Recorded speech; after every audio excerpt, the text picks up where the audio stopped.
you're doing a mix of the slow and steady zone 2 miles, but then you're also going and doing a crazy CrossFit workout and uh you're doing a lot of different things. How has your body been holding up with the volume that you've been doing, with the intensity that you've been doing?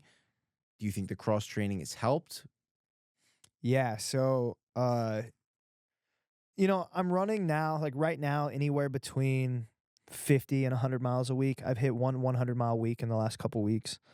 Um, but I'm doing very intense CrossFit workouts 4 to 5 days a week. And I'm alternating. See, that's the thing. That's what I think that is really going, like, that's what I think that I'm doing a lot better at is like during that 100-mile week, I did very, very, very hard CrossFit 3 times. And then the next week, I only did 30 miles, or I'm sorry, I only did 50 miles. I did a deload week. I did very, very, very high intensity CrossFit 5 times that week. The next week, I only did 40 miles. I did CrossFit 7 times that week. This week, I'm doing like 96 miles, and I'm doing around 3 to 4 heavy CrossFit workouts this week. So I think alternating that and not being so like, I need to do 100 miles because the 100-mile is the like, that's my baseline in my head where I'm like, that's where I need to be at. It's allowing myself more flexibility to not destroy my body because I'll tell you right now, leading up to Leadville, I was destroying myself Mm. because I was so sick with the redemption tour. And like when you see me this summer, you're not going to see that again. I mean, I'm going back to Leadville. You're not going to see that crazy shit. And if you do, hit me upside the head with a shovel and say, "The hell are you doing?"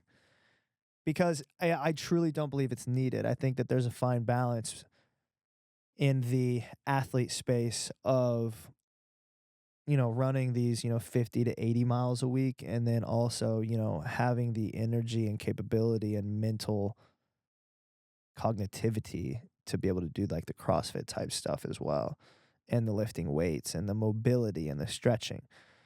Because when you're running 122 miles a week, you don't have time for all of that. You do not have time for mobility. You don't have time for stretching. Because I was running, 20 miles in the morning, 4 hours.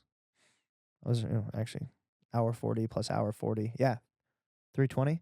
I was 3.5 hours in the morning, coming home so freaking tired, working for like 2 to 3 hours, taking a nap, waking up from my nap, going and running 5 or 6 more, coming straight here to the gym, working out for an hour and a half, eating an astronomical amount of food between there, getting home and being so tired that I just fall into my bed and wake up and do it all over again.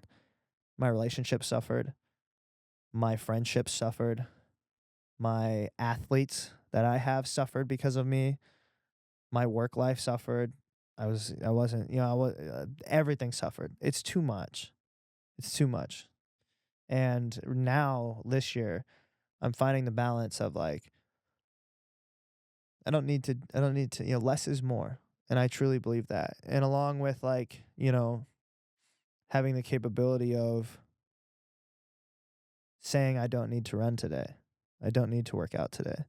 Like when Amanda and I went out to Philly and, I had this like aha moment where I'm like, there's no telling we're going here, we're traveling there, we're traveling here. It's like I don't need to run today. Or if I do, like I can just run 3 or 4 miles this evening. You know, that's what I want this year to be is like me being able to put fitness on the back burner for a day. Mm. And, putting all of my relationships first, putting all of my athletes first, putting all of my business endeavors first. I am who I am. And if I can just maintain who I am as an athlete, I'm still very elite. I think that this year it's just about maintaining it. I don't need to overdo it because overdoing it is what led to that.